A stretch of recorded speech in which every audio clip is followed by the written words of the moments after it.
Agatha கிறிஸ்டியின் ஸ்டைல்ஸில் நடந்தது என்ன? அத்தியாயம் 13. பாய்ரோவின் விளக்கம்.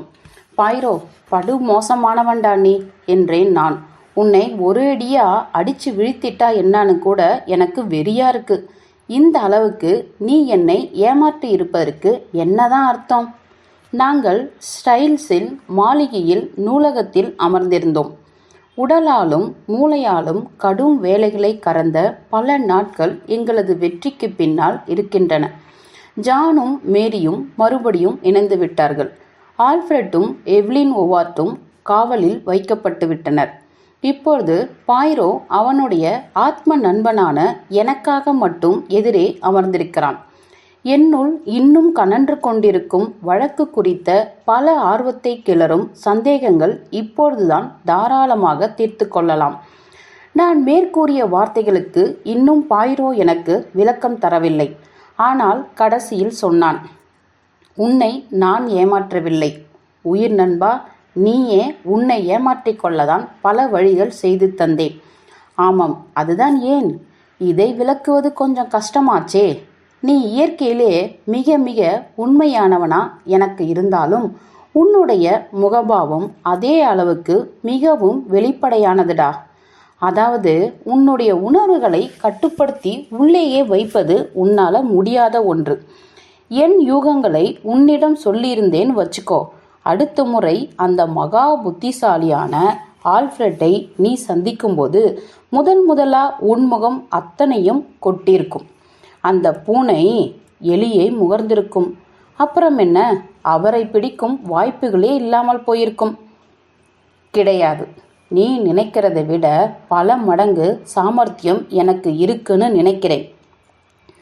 மனம் இலகி ஏஸ்டிங்ஸ் என வேண்டிய பாய்ரோ, நான் மன்றாடி கேட்டுகிறேன், வீணா கற்பனை பண்ணிக்காதே. உன் உதவிதான் இந்த வழக்கில் நடந்த துப்பறிதல் எல்லாவற்றிலும் விலைமதிப்பற்றது. நான் உன் குணங்களா சொன்ன இரண்டுமே மிக அழகானவை. அந்த அழகு குணங்கள்தான் என்னை தடுத்தன. எவனாயிருந்தாலும் கவுத்திடுற மாதிரி நல்லா பேசுற என்று பொறுமைய நான் சற்று கோபம் தணிந்தவனாய், இப்போ கூட நீ எனக்கு கண்டுபிடிக்க உதவும்படி ஏதாவது குறிப்புகளாவது தந்திருக்கலாம்னு தான் நினைக்கிறேன் என்றேன். ஏய், நான் செஞ்சேன்டா, 1 2 இல்லை, பல பற்பல. நீ அதையெல்லாம் எடுத்துக்கல. யோசிச்சுப்பார். ஜான் ஒரு குற்றவாளின்னு நான் நம்புறதா எப்பாவது உன்கிட்ட சொல்லியிருக்கேனா? கிடையாது. மாறாக அவர் குற்றவாளி அல்லன்னு நிச்சயமா முடிவாகணும் தானே நான் சொன்னேன். ஆமாம், ஆனாலும் மேலும் அப்போ உடனேயே நீதியின் முன் குற்றவாளியை கொண்டு வந்து நிறுத்துவதில் இருக்கிற கடினங்களை நான் உன்கிட்டே எடுத்து சொல்லலை. இருவேறு நபர்களை குறிப்பிட்டுதான் நான் பேசிக்கிட்டு இருக்கேன் என்பது உனக்கு வெளிச்சமா வெளிப்படையா தெரியல? இல்லை, நான் சொன்னேன், எனக்கு அது வெளிப்படையா புரியல. இன்னொரு உதாரணம் தொடர்ந்தான் அவன். ஆரம்ப கட்டங்களில் இப்போ ஆல்ஃபிரட்டையும் கைது நடந்துடக்கூடாதுன்னு நான் உனக்கு பல தடவை சொல்லலை? இது உனக்கு மறைமுகமா எதையாவது உணர்த்திருக்கணும் தெரியுமா? எனில் அந்த ஆரம்ப கட்டங்களிலிருந்தே நீ அவரை சந்தேக ஆரம்பிச்சிட்டியா என்ன? ஆமாம், விளக்குகிறேன். திருமதி எமிலியின் மரணத்தில் யாருக்கு லாபம் இருக்கோ இல்லையோ அவங்களுடைய கணவனுக்கு தான் அதிகபட்ச லாபம் கிடைக்கும். இதில் பின்னோக்கி பார்க்கவே வேண்டாம். இது நிச்சயம். உன்னோட நான் ஸ்டைல்ஸ் மாளிகை வரைக்கும் வந்த அந்த முதல் நாளில் கொலை எப்படி செய்யப்பட்டது என்பது குறித்து எனக்கு எந்த உத்தேசமும் இருக்கலை. ஆனால் திரு ஆல்ஃபிரட் பற்றி எனக்கு தெரிஞ்ச கதையெல்லாம் வச்சு அவரை இந்த குற்றத்தில் இணைத்து வைக்கிற மாதிரி அங்கே துப்புகள் கிடைப்பது மிக மிக கஷ்டம்னு மட்டும் எனக்கு பட்டது. மாளிகைக்குள்ளே நான் காலடி எடுத்து வச்சதும் அந்த கணத்தில் உயிரை எரிச்சது திருமதி எமிலியே என்று உணர்ந்துட்டேன். இப்போவும் சொல்கிறேன்டா, அங்கே கூட கொளுத்தும் வெயில்ல எதுக்கு கணப்பு எறியணும்? இந்த துப்பின் முக்கியத்துவத்தை எப்படியெல்லாமோ முயற்சி செய்து உன் மண்டைக்குள்ள புகுத்த முயற்சித்தேன். நான் உதவவே இல்லைன்னு குற்றம் சுமத்த முடியாது. ஆமாம் ஆமாம் என்றேன் நான் பொறுமை இழந்து. மேலே போ. சரி, நான் எதிர்பார்த்தது மாதிரியே திரு ஆல்ஃபிரட்டே குற்றவாளி என்கிற என் கோணம் ரொம்பவே உழுக்கப்பட்டது. அங்கே அவருக்கு சாதகமா அத்தனை சாட்சிகள். அவருக்கும் இதுக்கும் சம்பந்தமே இல்லை என்று முடிவு செய்யும் அளவுக்கு நான் தள்ளப்பட்டேன். எப்போ உன் எண்ணத்தை நீ மாத்தின? எத்தனைக்கெத்தனை அவரை நான் இந்த வழக்கிலிருந்து வெளியேற்றி வைக்க முயற்சிக்கிறோனோ அத்தனை அவரை வலிய கொண்டு வந்து குற்றவாளின்னு உள்ளே புகுத்தி கைதாகிவிட முயற்சித்தார். அப்போ இந்த கட்டத்தில் திருமதி ரமலா பிரச்சனையில் ஆல்ஃபிரட்டுக்கு எதுவுமே கிடையாது. அந்த கலர் தொடர்பிலே ஈடுபட்டிருப்பது திரு ஜான் என்று நான் கண்டுபிடிச்சதும் விமரிசையா எனக்கு உறுதியாயிடுச்சு. அது எப்படி? சுலபம். ஆல்ஃபிரட் தான் திருமதி ரமலாவோட அசிங்கமான தொடர்பு வச்சிருக்கிறதா இருந்தால் அவரோட மௌனம் எளிதாக விளக்கப்படுது. ஆனால் அந்த பண்ணைக்காரனின் கவர்ச்சி மனைவியின் மீது விழுந்து கிடப்பது ஜான் தான் என்றும் இது கிராமம் முழுக்கவே பலருக்கும் அரசல் புரசலா தெரிஞ்சிருக்கு என்றும் நான் கண்டுபிடிச்ச பிறகு அவரது மௌனத்துக்கான அர்த்தம் வேறு ஏதோ ஒன்றா ஆகுது. எது அது? இதனால் விளையக்கூடிய அவப்பெயருக்கு பயந்துதான் அவர் அமைதியா இருக்காருன்னு சொன்னால் அது சுத்த மடத்தனம். ஏன்னா அவருக்கு தான் இந்த கள்ளத்தொடர்பில் சம்பந்தமே இல்லையே. வாயே திறக்காம அவர் இருந்த இந்த மனோபாவம் என்னை தீவிரமாக சிந்திக்க வச்சுது. பிறகு மெதுவா அவர் கைதாகணும்னு இருக்கிறார் என்னும் முடிவுக்கு தள்ளப்பட்டேன். அதுதான் உண்மையும் கூட. அப்படியே செய்தி. அப்படின்னா அவருடைய நிலைப்பாட்டுக்கு கொஞ்சமும் இழைக்காம அந்த மனுஷன் கைதாகவே கூடாது என்று நானும் முடிவாய் இறங்கினேன். ஒரு நிமிஷம், அவர் கைதாகணும்னு ஏன் அப்படி விருப்பப்பட்டார்னு எனக்கு புரியல. ஏன்னா அருமை ஏஸ்டிங்ஸ், உங்களுடைய ஆங்கில மண்ணின் சட்டத்தால் ஒரு குற்றத்திலிருந்து ஒருவன் குற்றமற்றவன் என அறிவிக்கப்பட்டு விடுதலையாகிட்டா அவனை மறுபடியும் அதே வழக்குக்கான எந்த விசாரணைக்கும் அழைக்கக்கூடாது என்பது சட்டம். அது புத்திசாலித்தனம்டா. அவர் போட்ட திட்டத்தை சொல்றேன். சத்தியமா ஏஸ்டிங்ஸ், எதையும் வழி வகையா செய்து முடிக்கும் மா புத்திசாலி அவர். கவனி, வழக்கு நிற்கும் நிலைமையில நிச்சயமா அவர் பக்கம் சந்தேகம் திரும்புன்னு அவருக்கே தெரியும். அதனால அவருக்கு எதிராகவே இருக்கிற மாதிரி பற்பல சாட்சிகளை உருவாக்க புத்திசாலித்தனமான பல திட்டங்களை அவர் தயாரிக்க ஆரம்பித்தார். அவர் கைதாகப்படணும்னு விரும்பினார். அதுதான் அவரை காப்பாற்றும் ஒரே ஆயுதம். சம்பவத்தன்று தான் வீட்டிலேயே இல்லைன்னு நிரூபிச்சிடுவார். ஆக இந்த முதல் கைது அவரை நிச்சயம் விடுதலை செஞ்சிடும். பிறகு வாழ்நாள் முழுக்க பாதுகாப்பு தான். எனக்கு இன்னும் ஒன்றும் புரியல. வீட்டில் இல்லைன்னு நிரூபித்தாலும் அவர் மருந்து கிடங்குக்கு போனதா இருக்கிற நிறுவனங்கள் என்னாகும்? பாயிரோ என்னை ஆச்சரிய பார்வை பார்த்தான். அவர் வீட்டிலும் இல்லை, கிடங்குக்கும் போகலை. வெகுளிடா நீ. மருந்து கிடங்குக்கு போனது எவ்லின் ஹோவர்ட்டுன்னு நீ இன்னும் உணரலை? எவ்லின் ஹோவர்ட்டா? சர்வ நிச்சயமா வேறு யாரா இருக்க முடியும்? அவங்க ஒருத்தருக்கு தான் இது மிக சுலபம். அவங்க நல்ல உசரம். அவங்க குரலும் ஆழமா ஆண் குரல் மாதிரி. மேலும் நினைவிருக்கா, அவங்களும் ஆல்ஃபிரட்டும் சகோதர முறை. ஆக இருவருக்குள்ளும் தோற்ற ஒற்றுமை, குறிப்பா நடைபாவனையில் ஒற்றுமை நிறையவே இருக்கு. தானா வழிய வந்து வாய்த்துள்ள அதிர்ஷ்டம். 2 பேருமே புத்திசாலி இணைப்பா. அந்த புரோமைட் பிரச்சனை எப்படி கையாளப்பட்டிருக்கும் என்பது இன்னும் எனக்கு தெளிவாக தெரியாமல் பனிமூட்டமாக தான் இருக்குது. நான் குறிப்பிட்டேன். எப்படி உனக்கு புரியும்படியாக அமைக்க முடியுமோ அத்தனை அளவுக்கும் விஷயங்களை மறுபடியும் நான் அடுக்கி விளக்குறேன் கேள்.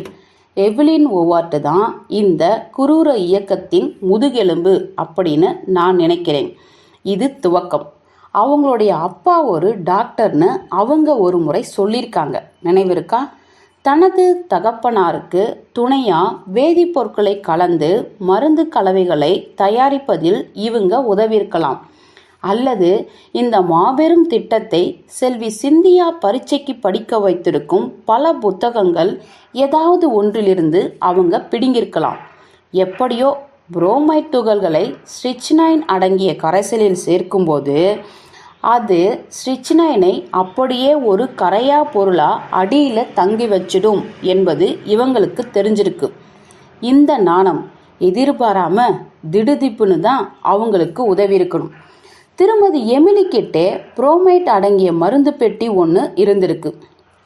அதை அவங்க எப்பவாவது இரவில் எடுத்துக்கிட்டு இருக்காங்க. இப்போ கவனி, ஸ்ட்ரிச்னைன் அடங்கிய மருந்து திருமதி எமிலிக்கு ஒரு பெரிய பாட்டில் கிடங்கிலிருந்து வரும்போது அந்த புரோமைட் துகளில் கொஞ்சத்தை எடுத்து ஓசைப்படாமல் பாட்டிலுக்குள்ளே கலந்து விடுவதை விட சுலபமான வேற வழி இருக்கத்தான் முடியுமா? இதில் எவ்விதமான ஆபத்தும் கலப்பவருக்கு ஏற்படாது. மரணம் கிட்டத்தட்ட 2 வாரங்களுக்கு பிறகுதான் இடம்பெறும். அப்படியே யாராவது பாட்டிலில் கலப்பதை பார்த்தாலும் 2 வாரங்களுக்கு அப்புறம் மறந்திருப்பாங்க. மேலும் திருமதி எமிலியோட ஒரு சண்டையை வலுவுக்கு ஏற்படுத்தி கொண்டு அந்த சாக்கில் மரணம் சம்பவிக்கும் நாட்களை ஒட்டி வெளியேறி விடுவது தான் எமிலி ஓவர்ட்டோடைய திட்டம். இதெல்லாம் ஒன்றா சேர்ந்து எவிலினை சுலபமாக காப்பாற்றிடும். சும்மா சொல்லக்கூடாது, நிச்சயமா இது புத்திசாலி திட்டம்தான் ஹேஸ்டிங்ஸ். இந்த அத்தனையும் இதே இடத்துல விட்டிருந்தா அவங்கள யாராலும் கொலை குற்ற வட்டத்துக்குள்ள கொண்டு வந்திருக்க முடியாது. ஆனால் அவங்க 2 பேருமே திருப்தி அடையலை. இன்னும் புத்திசாலித்தனமாக நடந்துக்க விரும்பினாங்க. அதுதான் அவங்கள அடையாளம் காட்ட அவங்களே செஞ்சு கொண்ட தப்பு. இதை சொல்லும்போது தனது சிகரெட்டில் இருந்த வட்ட வட்ட புகைகளை விடுவித்து கொண்டு விட்டத்தையே பார்த்தபடி இருந்தான் பைரோ. ஜான் கேவண்டிஷ் மீது அனைத்து சந்தேகங்களையும் அப்படியே திசை திருப்ப திட்டமிட்ட ஆரம்பிச்சாங்க. கிராம மருந்து கிடங்குல ஸ்ட்ரிச்னைனை வாங்கி அங்கே உள்ள பதிவேட்டில் அவருடைய கையெழுத்திலே எழுதுவதன் மூலம் இந்த திட்டத்தை துவங்கினாங்க. திங்கட்கிழமையன்று திருமதி எமிலி அவங்க டானிக்கின் கடைசி மடக்குகளை குடிப்பாங்க. ஆகவே திங்களன்று 6 மணிக்கு கிராமத்திலிருந்து மிகவும் ஒதுங்கி எங்கேயோ ஒரு மூலையில் இருக்கும் இடத்துல அங்கிருக்கும் பலரும் தன்னை பார்க்கும்படியான ஒரு ஏற்பாட்டை செய்து கொள்கிறார் திரு ஆல்ஃபிரட். திருமதி ரமோலாவுக்கும் இந்த ஆல்ஃபிரட்டுக்கும் இடையே ஒரு கட்டுக்கதையை பின்னிவிட்டு ஆல்ஃபிரட் வாயே திறக்காம இருப்பதற்கான காரணத்தை ஏற்கனவே எவிலின் ஏற்படுத்தியாச்சு. 6 மணிக்கு எவிலின் ஓவர்ட் ஆல்ஃபிரட்டாக வேடமிட்டுக்கிட்டு மருந்து கிடங்குக்கு நுழைகிறாங்க. கூடவே ஒரு நாய்க்கதை. இதை சொல்லி ஸ்ட்ரிச்னைன் வாங்கப்படுது. பிறகு கிடங்கின் பதிவேட்டில் ஜானின் கையெழுத்தில் ஆல்ஃபிரட்டுன்னு எழுதி கையொப்பம் வைக்கிறாங்க. இதை செய்ய ஜானின் கையெழுத்தை முன்கூட்டியே தீவிரமாக அலசி கற்றுக்கிறாங்க. ஆனால் இதுவும் ஜானும் வேற இடத்துல தான் இருந்ததா சாட்சி ஒன்று தந்துட்டா சுத்தமாக உதவாது. ஸோ இந்த விஷயத்தில் அவரை முந்திக்கணும். அதனால் ஜானுக்கு ஜான் கையெழுத்துலேயே ஒரு மிரட்டல் கடுதாசியை எவிலின் எழுதி அனுப்புகிறாங்க. ஏதோ ஒரு ஆதரவற்ற ஒரு காட்டுக்கு வர சொன்னதா அதில் குறிப்பிடுறாங்க.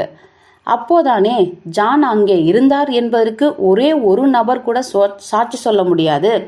மேலும் அவருக்கு ஒரு கடுதாசி எழுதிக்கிட்டு பொய் சொல்வதா ஊர்ஜிதமாகும்.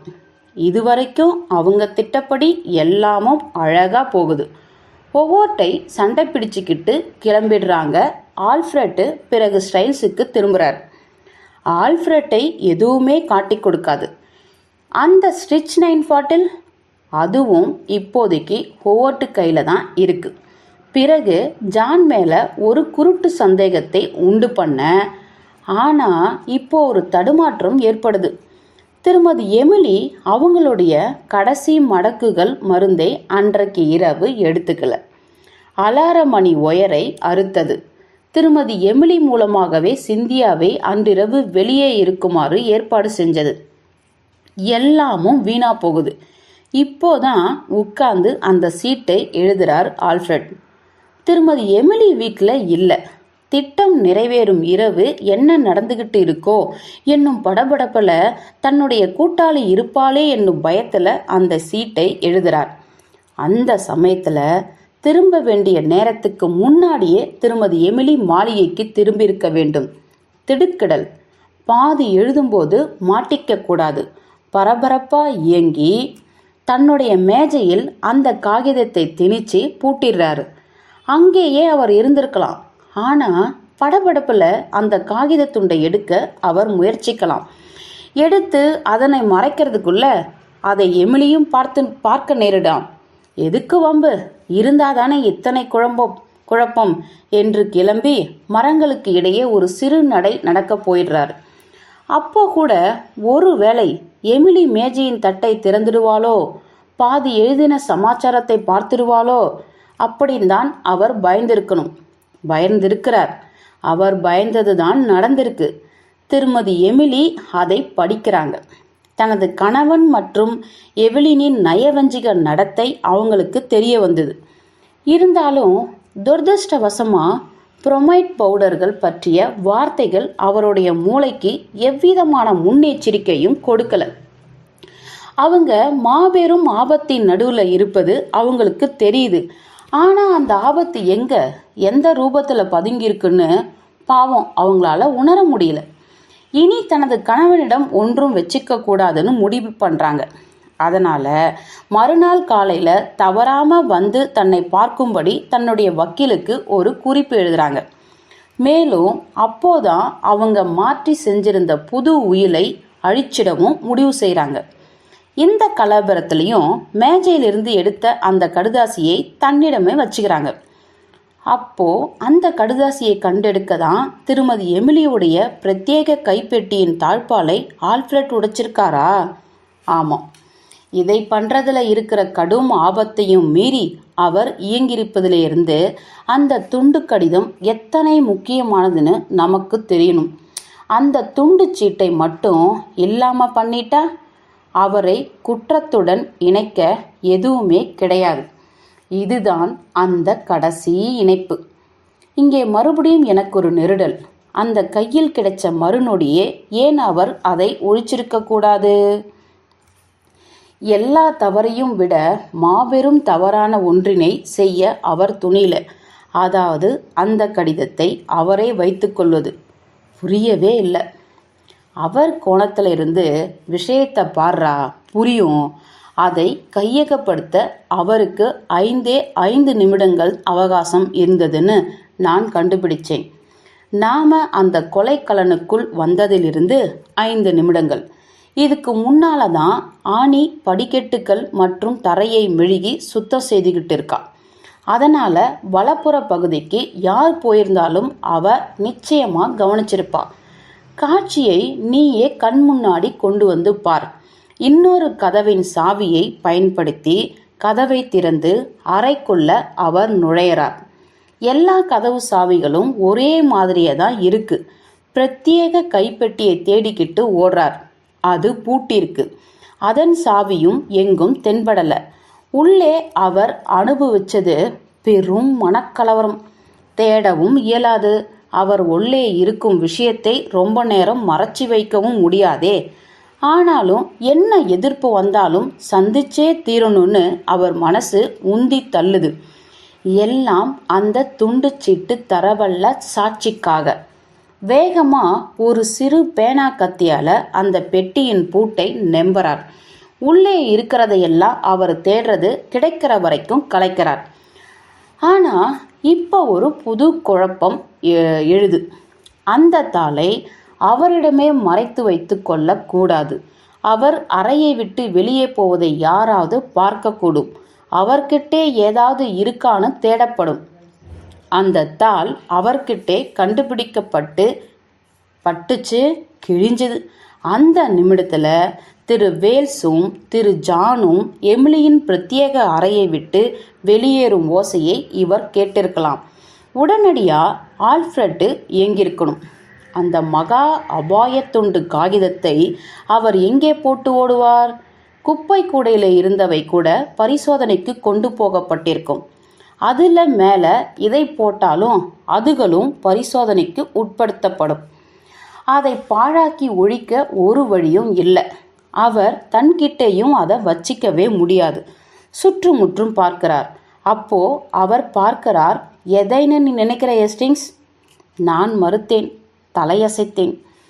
ஒரே நொடியில் அந்த தாளை நீளமான சிறு சிறு இழைகளாக உரிச்சு மாதிரி கிழிக்கிறார். உடனடியாக அதையெல்லாம் ஒரு சுருட்டாக சுருட்டுறார். ஏற்கனவே என்னவெல்லாமோ போடப்பட்டிருந்த ஒரு பூ ஜாடியில் அதாவது அந்த அலமாரி அருகில் இருந்த பெரிய பூச்சாடியில் இவற்றையும் அவசரமாக தூவி விடுறார். ஆச்சரியம் தாங்காது விழித்தேன். வேண்டாதது எல்லாம் அவ்வப்பொழுது போடப்பட்டு சிறு குப்பையாயிருந்த அந்த பூச்சாடியின் பரப்பை யாரும் வந்து எட்டி பார்க்க போவது கிடையாது என தொடர்ந்த பாய்ரோ, நேரம் கிடைக்கும்போது சாவகாசமாக வந்து அவருக்கு எதிராக உள்ள ஒரே ஒரு தெய்வீக சாட்சியான இதை ஒரு கை பார்த்துக்க அவருக்கு ஏகமாக வாய்ப்புகள் இருக்கு என முடித்தான். அப்படின்னா அந்த மோப்ப மூக்குக்கு அடியிலேயே இத்தனை நாளாக அந்த பூஜாடியிலேவா கிழித்த காகித துண்டுகள் இருந்திருக்கும்? நான் அலறினேன். பாய்ரோ ஒப்புதலாய் தலையசைத்தான். ஆமாம் ஆத்ம நண்பா, அங்கேதான் என்னுடைய கடைசி இணைப்பை நான் கண்டெடுத்தேன். இந்த அதிர்ஷ்டவசமான கண்டுபிடிப்பை நான் உனக்குத்தான் அர்ப்பணிக்கிறேன். எனக்காகவா? ஆமாம். பூச்சாடியின் அலங்காரங்களை நான் என் கையாலேயே சரி செய்து கொண்டிருக்கும்போது என் கைகளில் அது நடுக்கம் இருப்பதாய் நீ என்னிடம் சொன்னது உனக்கு நினைவிருக்கா? ஆமாம், ஆனால் எனக்கு அதில் உனக்கு ஒன்றும் முக்கியமாக தெரியல. ஆனால் எனக்கு தெரிஞ்சுது. நாம் 2 பேரும் அங்கே போயிருந்த போது அங்கிருந்த பூச்சாடியின் கிளைகள் எல்லாம் நான் சரி செய்து நேர்த்தியாகினதை பற்றி இன்னைக்கு காலையில் நான் நினைவுபடுத்தி பேசியது உனக்கு மறந்திருக்காது. அவை ரொம்ப மடக்கப்பட்டிருந்தன. நிச்சயமாக அந்த நிலையில் அதை யாரும் வச்சிருக்க மாட்டாங்க. யாரோ சமீபத்தில் அதை அவசரமாக தொட்டு கை போன போக்கில் கையாண்டதால தான் அது அப்படி கசங்கி போயிருக்கு. ஹே, நான் முணுமுணுத்தேன். அப்போ இதுதான் உன்னுடைய அசாதாரண போக்குக்கு விளக்கமா? நீ ஸ்டைல்ஸுக்கு விழுந்து அடிச்சுக்கிட்டு ஓடியிருக்கே. அங்கே அதை பார்த்தியா? ஆமாம், நழுவி கொண்டிருந்த நேரத்தோடு தான் நான் நடத்திய ஓட்டம் அது. அதை அழித்துவிட ஏகமாக வாய்ப்புகள் அமைந்திருந்தும் ஒரு முட்டாள் மாதிரி இத்தனை நாளாக அதை ஏன் ஆல்ஃப்ரெட்டு அங்கேயே விட்டு வச்சிருக்கணும்? அவருக்கு வாய்ப்புகளே அமையலடா. அப்படி நான் கவனிச்சுக்கிட்டேன். நீ நீர்ப்புகா பெட்டி போல அந்த மாளிகையை என்னுடைய கட்டுப்பாட்டுக்குள்ளே நான் எடுத்துக்கிட்டது நினைவிருக்கா? ஆமாம் நண்பா, ஒரே ஒரு வாய்ப்பு தான் என் முன்னாடி இருந்தது. அந்த சமயத்தில் ஆல்ஃப்ரெட்டு கொலைகாரனா இல்லையா என்பது குறித்து எனக்கு நிச்சயப்படுத்தி தெரியாது. ஒருவேளை அவராக இருந்தா அவர்கிட்டே அந்த தாள் இருக்காது என்பது தெளிவாச்சு. எங்கேயாவது ஒளிச்சு வச்சிருப்பார். மாளிகை வாசிகளின் நல் அபிப்பிராயத்தையும் கருணையும் சம்பாதிச்சிட்டா அவர் அதை சிதைப்பதை என்னால் அழகாக தடுத்திட முடியும். அவர் ஏற்கனவே சந்தேகப்பட்டியலில் இருக்கார். அதனால் 10 துப்பறியும் ஆட்களின் உதவியை நாடினேன். களத்தில் விட்டேன். அவருக்கு தெரிகிற மாதிரி அவரை கண்காணிக்க ஆணையிட்டேன். இது தெரிஞ்சிருந்தும் எந்த காலகட்டத்திலும் துணிஞ்சி அதை சிதைக்க அவர் அடியெடுத்து வைக்க மாட்டார். தன்னை சில புது முகங்கள் மறைவா கண்காணிப்பது தெரிஞ்சதும் பயம் தலைக்கேற காகித துண்டுகளை அப்படியே மறந்துட்டு வீட்டை விட்டே வெளியேறிவிடும் நிலைக்கு அவர் தள்ளப்பட்டார். கொலைகாரன் என்ற அவர் மீதான என் சந்தேகம் நீக்கமற நிச்சயமாச்சு. ஆனால் இந்த விஷயத்தில் அவருக்கு உதவ எவ்லின் ஹோவர்ட்டுக்கு ஏகப்பட்ட சந்தர்ப்பங்கள் இருந்திருக்கும். ஆமாம், ஆனால் ஹோவர்ட்டுக்கு இப்படி ஒரு தாள் இருப்பதே தெரியாதே. முன்கூட்டியே 2 பேரும் போட்டிருந்த திட்டத்தின்படி இவங்க அவர் கூட பேசக்கூடாது. அவங்க 2 பேரும் ஜென்ம விரோதிகள் போல இருக்கணும். ஜான் மேலே குற்றம் நிரூபணமாகிற வரைக்கும் இவங்க 2 பேரும் சந்திக்கிறது பேசுறது போன்ற எதையுமே கையில் எடுக்க துணியல. இருந்த போதிலும் உடனடியாகவோ அல்லது கொஞ்சங்காலம் கழிச்சோ எனக்கு அவருடைய ரகசிய இடத்தை எப்படியாவது காட்டி கொடுத்துருவார்னு நினைச்சு அவர் மேலே கண்கொத்தி பாம்பா கண் வச்சிருந்தேன். ஓ, அவர்தான் மகா புத்திசாலியாச்சே. அப்படி ஒரு வாய்ப்பை கூட எனக்கு தரல. எங்கிருந்தோ அங்கேயே அந்த தாள் பத்திரமா இருந்தது. ஆரம்ப நாட்களில் அந்த பூச்சாடி தேடப்படாததால் பிறகு அது கண்டு கொள்ளப்படவில்லை. உன்னுடைய சமோஜித குறிப்பு மட்டும் இல்லைனா ஏஸ்டின்ஸ், இதுக்கு 2த்தையும் நீதியின் கரங்களில் நம்மளால் பிடிச்சு கொடுத்துருக்கவே முடியாது. இப்போ அது புரியுது. ஆனால் நீ எப்போ ஓட்டை சந்திக்கப்பட துவங்கின? திருமதி எமிலியிடமிருந்து வந்திருந்த கடிதம் குறித்து மரண விசாரணையில் எவ்லின் பொய் சொன்ன விஷயத்தை நான் கண்டுபிடிச்ச போது. ஏன், அதில் பொய் சொல்ல என்ன இருக்கு? நீ அந்த கடிதத்தை பார்த்தியா? அதோடு பொதுப்படையான தோற்றத்தை உன்னால் நினைவுக்கு கொண்டு வர முடியுதா? ஏறக்குறைய. அப்போ தனித்துவம் மிக்க கையெழுத்திலும் ஒவ்வொரு வார்த்தைக்கும் இடையிடையே அழகான இடைவெளிகள் விட்டும் அந்த கடிதத்தை திருமதி எமிலி எழுதியிருந்ததை உன்னால் நினைவுபடுத்த முடியும்.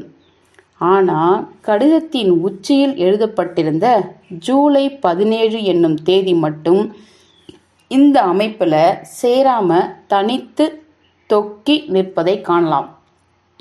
நான் என்ன சொல்ல வர்றேன்னு தெரியுதா? இல்லை என ஒப்புக்கொண்டேன் நான். எனக்கு தெரியல. அந்த கடிதம் 17 அன்று எழுதப்படலை. ஆனால் 7 அன்று ஹோவர்ட் மாளிகையை விட்டு கிளம்பின மறுநாள் எழுதப்பட்டிருக்குன்னு உனக்கு தெரியல? அந்த 1 அங்கிருந்த 7க்கு முன்னால் போடப்பட்டு 17 என ஆக்கப்பட்டிருக்கு. இது எதுக்கு? இதைதான் வெகு சரியா என்னை நானே கேட்டுக்கிட்டேன். 17 என்று எழுதப்பட்ட கடிதத்தை மறைத்துவிட்டு அதுக்கு பதிலாக எதுக்காக இந்த பொய் கடிதத்தை ஹோவர்ட் சமர்ப்பிக்கணும்? ஏன்னா 17ஆம் தேதி கடிதத்தை காட்ட அவங்களுக்கு சம்மதம் இல்லை. மறுபடியும் ஏன்? இக்கேள்விகள் வந்ததும் உடனே ஒரு சந்தேகம் என் மூளைக்குள் உதயமாச்சு. ஆக எவ்லின் நடவடிக்கைகளில் ஏதோ தில்லுமுள்ளு இருக்கு. நம்மக்கிட்ட உண்மையை சொல்லாத ஒருவரிடம் சர்வ ஜாக்கிரதையாக இருப்பதே சிறந்த புத்திசாலித்தனம்னு நான் அடிக்கடி சொல்வது உனக்கு நினைவிருக்கணும். அது இருக்கு, ஆனாலும் என்று பொறுமையற்று சொன்னார் நான். இதுக்கு பிறகும் கூட ஹோவர்ட் இந்த குற்றத்தில் ஈடுபட்டிருக்க முடியாது என்பதற்கு நீ 2 காரணங்கள் சொல்லியிருக்கே என நினைவூட்டினேன். இதற்கு அவை மிக சிறப்பான காரணங்கள் தெரியுமா என்றான் பாய்ரோ. அந்த 2ம் தான் ஒரு குறிப்பிட்ட தகுந்த உண்மையை நான் உணரும் வரைக்கும் ரொம்ப காலத்துக்கு எனக்கு இடையூறா இருந்த தடைக்கற்கள். அந்த உண்மை ஹோவர்ட்டுக்கும் ஆல்பர்ட்டுக்கும் அண்ணன் தங்கை முறை. தன்னந்தனியா நின்று ஒரு கொலையை செய்யும் வகை அல்ல ஹோவர்ட். ஆனால் அந்த காரணத்தால் அப்படி ஒரு கொலைக்கு அவங்களால சிறப்பான உடந்தையா இருக்க முடியும் என்னும் உண்மையை ஒதுக்கி தள்ளிவிட முடியாது. மேலும் எப்பொழுதும் பரிமளித்து மிகைப்படுத்தப்பட்ட அவங்களுடைய குரோதம், கோபம் இவற்றிற்கு நேர் எதிரான உணர்வுகளை மறைத்து வைக்க உதவிய கேடயம் இது. ஆல்ஃப்ரெட்டு ஸ்டைல்ஸுக்கு வர்றதுக்கு முன்னாடியே 2 பேருக்கும் இடையே பிரிக்க முடியாத அன்பும் பிணைப்பும் இருக்கத்தான் செய்துள்ளது. அவங்களுடைய திட்டத்தை இங்கே வந்தெல்லாம் 2 பேரும் தீட்டலை. நல்ல கூரா திட்டம் தீட்டிக்கிட்டு தான் உள்ளே நுழைஞ்சிருக்காங்க. இந்த பணக்கார ஆனால் முட்டாள் எமிலியை மணக்கணும். எவ்வளவு சாத்வீகமாக முடியுமோ அத்தனை தூரத்துக்கு அகிம்சைவாதியா நடந்துக்கிட்டு அவங்களுடைய நன்மதிப்பை பெறணும். அதை தூண்டுகோலா வச்சுக்கிட்டு சொத்துக்களை எழுதி உயிலா வாங்கணும். கடைசியா தங்களுடைய மிக சிறப்பான கொலை திட்டத்தை அரங்கேற்றி முடிக்கணும். இதெல்லாம் ஒழுங்கா முறையா நடந்திருந்தா 2 பேரும் இங்கிலாந்தை விட்டே ஓடி வெளியேறி முட்டாள் எமிலியின் முழு பணத்தில் ஜாம்னு வாழ்ந்திருப்பாங்க. இவங்க 2 பேரும் ஈவரக்கமற்ற கொடூர ஜோடி. ஆல்ஃபிரட்டுக்கு எதிராக சந்தேகங்கள் வலுப்பெற்று கொண்டிருக்கும் போது இந்த அம்மா அமைதியாக முழுக்க வித்தியாசமான ஒரு புது கதையை தயாரிச்சுக்கிட்டு இருப்பாங்க. அந்த கதையின் அனைத்து சங்கதிகளையும் சுமந்துக்கிட்டு கோபிச்சுக்கிட்டு போன பொம்பளை சில நாட்கள் கழித்து திரும்பி வரும். அவ மேலே தான் சந்தேகமே கிடையாதே. அதனால் அவங்க வர்றது போகிறது எதை பற்றியும் மாளிகையில் யாரும் கவனிப்பது கிடையாது. ஸ்ட்ரிச்னைன் கண்ணாடி எல்லாத்தையும் ஜான் ரூமில் பதுக்கிடுறாங்க. உடனடியாகவோ அல்லது கொஞ்சம் காலம் கழித்தோ இதெல்லாம் எப்படியாவது போலீஸ் கைக்கு சிக்கிற மாதிரி செய்யறது தான் அவங்களுடைய முதற் நோக்கம். பைரோ இன்னும் கூட எதுக்காக குறிப்பாக ஜான் மேலே பழியே நிலைநிறுத்தணும்னு அவங்க துடிச்சாங்க என்று எனக்கு தெரியல. லாரன்ஸ் மேலே பழியை நிறுத்துவது தானே அவங்களுக்கு சுலபமாக ஒன்றாக இருந்திருக்கும். ஆமாம், ஆனால் இது எதேச்சியாக நடந்துட்ட ஒன்று.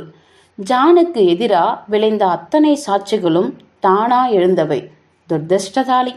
ஆமாம், ஆனால் உனக்கு ஒன்று தெரியுமா? அவர் செல்வி சிந்தியாவை சந்தேகப்பட்டார். கிடையாது. ஆச்சரியத்தால் அலறினேன் நான். வாய்ப்பே இல்லை. கிடையவே கிடையாது. நானே கூட ஏறத்தாழ அப்படித்தான் நினைச்சேன். என் மூளைக்குள்ள இப்படி ஓர் யூகம் இருந்தது. வேல்ஸ் கிட்ட உயில் பற்றி நான் முதல் கேள்வி கேட்டதே இதை மனசில் வச்சுக்கிட்டு தான். அப்புறம் அந்த புரோமைட் துகள்கள். சிந்தியா தான் அதில் பிரசித்தம். இன்னும் உண்டு. நானி நம்ம கிட்ட சொன்னது போல சிறப்பாக ஆண் வேடம் போடுறதுல கில்லாடி. சொல்லப்பேனா வேறு யாரையும் விட இந்த பொண்ணுக்கு எதிராக தான் ஏகமாக சாட்சிகள் இருக்கு. முக்கியமாக ஒன்று சொல்கிறேன் கேளு. தன்னுடைய தாயாரின் அறைக்குள்ள முதல்ல நுழைஞ்சதும் என்ன காரணத்தால் திரு லாரன்ஸின் முகம் அந்த அளவுக்கு வெளிரி விக்கித்து போனதுன்னு தான் சொல்லட்டுமா? ஏன்? அவருடைய அம்மா விஷம் ஏற்பட்டதால் அங்கே படுக்கையில் கிடக்க திரு லாரன்ஸ் உன்னுடைய தோள்களின் வழியா உனக்கு பின்னால செல்வி சிந்தியாவின் அறைக்கு இங்கிருந்து வழி செய்து தரும் கதவு தாளிடப்படாம இருந்ததை கவனிக்கிறார். ஆனால் அவர்தான் அந்த கதவு பூட்டப்பட்டிருந்ததா அறிவிச்சாரு. அப்படியே என்றான் பாய்ரோ வறட்சியாய். இந்த அறிவிப்பு தான் அப்படி இருந்திருக்காது என்ற என் சந்தேகத்தை ஊர்ஜிதமாக்கியது. ஆக அவர் சிந்தியாவுக்கு கவசமா நிற்கிறார். ஏன்? அவர் அவளை காக்கணும். ஏன்னா அவர் அவளை காதலிக்கிறார். நான் சிரித்தேன். இதில் நீ ரொம்ப தப்பான முடிவில் இருக்க பாய்ரோ. உனக்கு ஒரு உண்மையை சொல்கிறேன். அவன் மேலே காதலாக இருக்கிறத விட அவளை முழுக்க இவர் வெறுக்கிறார்னு எனக்கு தெரியும். யார் அதை உன்கிட்ட சொன்னது நண்பா? சிந்தியாவே. அப்படின்னா அவர் மேலே உயிரையே வச்சிருக்கான்னு அர்த்தம்டா. எப்படி? அப்படிதான். அதுங்க அப்படி ஒரு ஜோடி. இல்லைன்னு சொல்லிக்கிட்டே இருக்கும் ஜோடி. லாரன்ஸ் பற்றி நீ இப்படி சொல்வது எனக்கு மாபெரும் ஆச்சரியம் சொன்னேன் நான். என்ன ஆச்சரியம் இதில்? இதுதான் அவர். லாரன்ஸோட சகோதரரான ஜான் கூட சிந்தியா சிரிச்சு பேசி மகிழும் ஒவ்வொரு முறையும் இந்த லாரன்ஸின் முகம் களை எழுந்து தோய்ந்து போகலை. தேவையில்லாமல் அவருடைய ஒப்பேறாத மூளைக்குள்ள சிந்தியா பொண்ணு ஜானை தான் விரும்புதுன்னு நல்லா ஏற்றிக்கிட்டு இருக்கிறாரு. இந்த லாரன்ஸு தன்னுடைய தாயாரின் அறைக்குள்ளே நுழைஞ்சி அங்கே அவங்க விஷம் தந்து வீழ்த்தப்பட்டிருப்பதை புரிந்து கொண்டதும் சிந்திக்கவே செய்யாம உடனடியாக சிந்தியாவுக்கு இது பற்றி நிச்சயமா ஏதோ தெரிஞ்சிருக்கும் என்னும் முடிவுக்குள்ளே குதிச்சிடுறாரு லாரன்ஸ். இந்த சந்தேகத்தில் அவருக்கு கை கால் ஓடலை. திக்கற்று ஆயிடுறார். முந்தைய ராத்திரி சிந்தியா தான் அவருடைய அம்மாவோடு போனது என்பதை மனதில் கொண்டு முதல் வேளையா அந்த காஃபி கோப்பையை அதில் இருந்து ஒரு சொட்டு கூட மேற்கொண்டு பரிசோதனைக்கு உதவாத அளவுக்கு தனது கால்களுக்கு அடியில் போட்டு தவிடி பொடியாக்கிறார். அப்போ ஆரம்பிக்கிறார் ஒரு கதையை தூக்கி பிடிக்க. ரொம்ப சிரமப்பட்டு இயற்கையாக தான் அம்மா மரணமடைஞ்சிருக்காங்க என்னும் பைசா பெறாத கதையை தூக்கி பிடிக்கிறார். அந்த கூடுதல் எக்ஸ்ட்ரா காஃபி கோப்பை கதை, அதை திருமதி மேரி தான் பதுக்கியிருக்காங்கன்னு எனக்கு ஏறத்தாழ தெரிஞ்சிட்டாலும் அதை நான் ஊர்ஜிதப்படுத்திக்கணுமே. நான் லாரன்ஸிடம் போய் உன்னை சொன்ன வாக்கியத்தின் அர்த்தம் என்பது எத்தனை யோசிச்சும் அவருக்கு துளியும் விளங்கலை. ஆனால் அந்த சிந்தனையின் விளைவாக அந்த எக்ஸ்ட்ரா கோப்பையை மட்டும் கண்டுபிடிச்சிட்டா தனது இதயராணியின் மீது இருக்கும் சந்தேகம் பூண்டோடு அழிஞ்சிடலாம் என்னும் முடிவுக்கு அவர் தள்ளப்படுகிறார். அவர் நினைத்த இதுவும் சரிதான். இன்னும் ஒன்று, மரண வாசலில் நின்றுக்கிட்டு திருமதி எமிலி சொன்ன வார்த்தைகளின் அர்த்தம் என்ன? அவர் கணவர் மீதான வெறுப்பின் வெளிப்பாடு வேறென்ன? பைரோ, நீ எல்லாவற்றையும் விளக்கிட்ட என்றேன் நான். சிறு பெரும் மூச்சோடு எல்லாமும் மிக சந்தோஷமான முடிவாய் அமைந்து விட்டதில் எனக்கு சந்தோஷமே. ஜானும் அவரது பிடிவாத மனைவி மேரியும் கூட சேர்ந்துட்டாங்களே, எனக்கு தான் இதுக்கு நன்றி சொல்லணும். அப்படி எப்படி சொல்கிற? ஆருயிர் நண்பா, எதிர்பாராம தான் அவங்க 2 பேரும் மறுபடியும் ஒன்றா சேர்ந்துருக்காங்கன்னு உனக்கு புரியலையா? ஜான் அவரது மனைவியை விரும்பிக்கிட்டு தான் இருந்தார். அவங்களும் கூட தான் ஜானை போலவே சமமான அளவுக்கு அன்பு செலுத்துகிற பெண்ணாதான் மேரியும். ஆனால் 2 பேரும் பாலம் கட்ட முடியாத அளவுக்கு இருவேறு சமவேலிகளாக பிரிஞ்சிட்டாங்க. இதெல்லாம் கருத்து வேற்றுமையின் விளைவுகள். அவங்க ஜானின் மீது காதல் எதுவுமே இல்லாமல் தான் கல்யாணம் பண்ணிக்கிட்டாங்க. ஜானுக்கும் இது தெரியும். ஜானோ ஒரு உணர்வு பூர்வமான மனுஷன். மனைவியாக வந்து காதலை தெரிவிக்கிற வரைக்கும் பலாத்காரமாக அவங்கள தன்வசப்படுத்த ஜான் விரும்பலை. இதனால் அவங்க விலக ஆரம்பிக்க மேரியின் காதல் உறக்கம் களைஞ்சி எழுந்தது. இருந்தாலும் 2 பேரும் தற்பெருமையும் தலைகணமும் அதிகமுள்ளவங்க. எங்கே சேர்றது? பிரிஞ்சுக்கிட்டே போனாங்க. அவர் தன்னை அறியாமல் திருமதி ரமலோவிடம் கலந்துவிட, இதனால் வேண்டும் என்றே டாக்டர் பௌருஸிடம் நட்பை உருவாக்கி கொள்ளும் முயற்சியில் மேரி இறங்கினாங்க. ஜான் கைதான அன்று ஒரு முக்கியமான முடிவை செயல்படுத்துவதில் எனக்கு நானே அதிகமாக ஆலோசனை செய்து மனசுக்குள்ளேயே போராடி கடைசியில் அதனை உடனடியாக நிறைவேற்றாம நிதானமாக யோசித்து நான் ஒத்தி போட்டது உனக்கு நினைவிருக்கா? ஆமாம், நீ பெரும் குழப்பத்தில் இருந்தே. அப்படி கிடையாது, குழப்பம் அல்லது நிதானம். நீ துளியும் சரியாக புரிஞ்சுக்கல. அப்பவே ஜானை விடுதலை செஞ்சு விடுவதா வேண்டாமா என்று முடிவெடுப்பதில் நான் யோசிச்சுக்கிட்டே இருந்தேனே ஒழிய நீ நினைப்பது மாதிரி அல்ல. ஜானை அந்த கணத்தில் வெளியே கொண்டு வந்திருக்கலாம். ஆனால் உண்மையான குற்றவாளியை கம்பிக்கு பின்னால் அடைப்பதில் தோல்வி கண்டிருப்போம். என்னுடைய அணுகுமுறை என்னன்னு தெரியுமா? கடைசி வரைக்கும் குற்றவாளிகள் முழு இருட்டில் தான் வைக்கப்பட்டிருந்தாங்க. என் வெற்றிக்கு இதன் பங்கு கணிசம். விசாரணைக்கு வந்து நிற்பதிலிருந்து கூட உன்னால் ஜானை தடுத்திருக்க முடியுமான்னு சொல்கிற? ஆமாண்டா, ஆமாம். ஒரு பெண்ணின் சந்தோஷத்துக்காக நான் வெளிப்படையாக முடிவெடுக்க வேண்டியதாயிற்று. இந்த தலைகணம் பிடிச்ச 2 ஆன்மாக்களையும் உயிர் ஆபத்தில் சிக்கி அதனால் அணுவணுவாக அனுபவிச்ச கோர உளவியல் சித்திரவதை கற்றுத்தந்து வாழ்க்கை பாடம் தவிர வேறு எதுவும் ஒன்று சேர்த்து வச்சிருக்க முடியாது. பாய்ரோவை அமைதியாய் ஆச்சரியமாய் பார்த்தேன். கொலை செய்த குற்றத்துக்காக கைது செய்யப்படுவதுதான் இந்த ஜோடி இணை சேர ஒரே வழி என்று இவனை தவிர வேறு யார்தான் முடிவு கட்டியிருப்பார்கள்? நீ நினைக்கிறது எனக்கு புரியுது என்றான் பாய்ரோ. புன்முறுவினான். ஒரு ஆணும் ஒரு பெண்ணும் மறுபடியும் இணைந்து பெரும் சந்தோஷத்தை விட வேறு எதிரா உலகில் சாஸ்வதம்?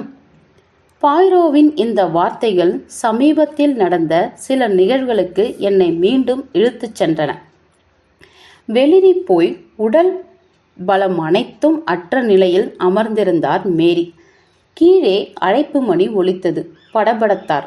பாய்ரோ கதவனை தள்ளி திறந்து கொண்டு வந்தான்.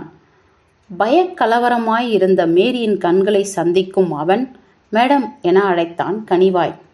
அவரை உங்களுக்காக மறுபடியும் மீட்டு கொண்டு வந்திருக்கிறேன்.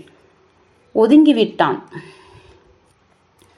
நான் இக்காட்சியிலிருந்து விலகி போகும்போது மேரியை ஜான் தனக்குள்ளே ஆழமாய் அணைத்து கொள்ள அங்கு பலபலத்த மேரியின் கண்கள் இப்பொழுது நினைவுக்கு வந்தன.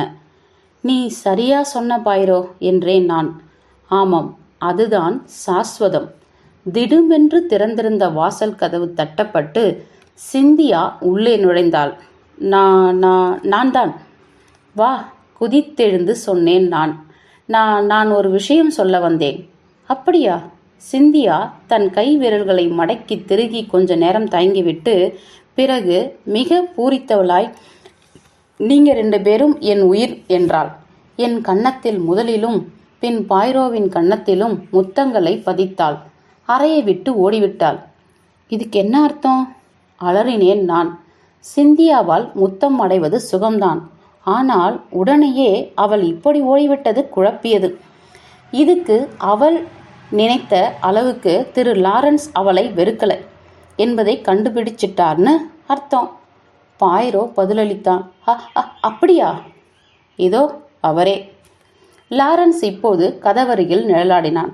வாங்க மாப்பிள்ள லாரன்ஸ் என்ற பாய்ரோ, உங்களை வாழ்த்த வேண்டிய தருணம் இது, சரிதானே என கேட்டேன். லாரன்ஸ் வெட்கப்பட்டான். மாள முடியாதபடி புன்னகைதான். காதலை வெளிப்படுத்தும் ஆண்மகனை போன்ற சேஷ்டை வேறு கிடையாது.